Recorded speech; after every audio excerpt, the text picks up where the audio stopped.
Saudi अरब से एक बेहद दुखद खबर सामने आई। मदीना से उमरा करके लौट रहे भारतीय तीर्थयात्रियों से भरी इस बस में भयानक आग लग गई।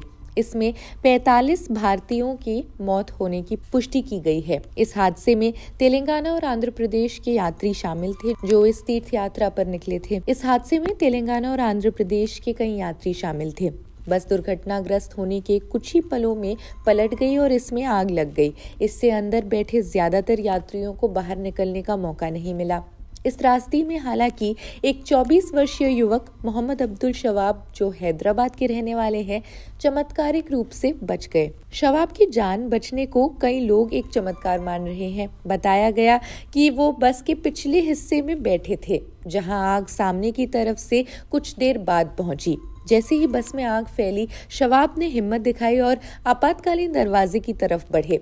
दरवाजा थोड़ा जाम था लेकिन वो उसे इतना खोलने में कामयाब रहे कि उसमें से फिसल कर बाहर निकल सके। उन्होंने बस से छलांग लगाकर अपने आप को बचा लिया और ये सब तब हुआ जब आग ने पूरी बस को अपनी चपेट में नहीं लिया था। उन्होंने छलांग लगाकर अपनी जान बचा ली। पूरी बस तब तक आग की चपेट में नहीं आई थी। अधिकारियों का मानना है कि ये कुछ सेकंड्स ही थे जिससे उनकी जान बच गई। शवाब ने जांचकर्ताओं को ये भी बताया कि हादसा इतना अचानक और तेज था कि किसी को कुछ भी समझने का मौका नहीं मिला। टक्कर के बाद बस की बत्तियां बुझ गई और धुआं इतना भर गया कि यात्रियों को बाहर निकलने का रास्ता नहीं दिख रहा था। आग लगने के साथ ही बस के अंदर चीख पुकार और अफरा तफरी मच गई। शवाब ने बताया कि उन्होंने पीछे के दरवाजे के पास एक हल्की सी रोशनी देखी जिससे वो बाहर निकल पाए। बस का वही हिस्सा था जो उस वक्त तक जला नहीं था। शवाब को कई बर्न्स हुए हैं और फ्रैक्चर भी हुआ है, लेकिन वो होश में है। उन्हें सऊदी अरब के एक अस्पताल में भर्ती करवा दिया गया है। डॉक्टरों का कहना है कि इतने भीषण हादसे के बाद उनका बचना वाकई हैरान करने वाला है। हैदराबाद में उनके परिवार को भारतीय अधिकारियों ने शवाब के जीवित होने की पुष्टि की है। परिवार का कहना है कि वो अभी भी सदमे में है, लेकिन उनकी हालत स्थिर है और वो बात भी कर पा रहे हैं।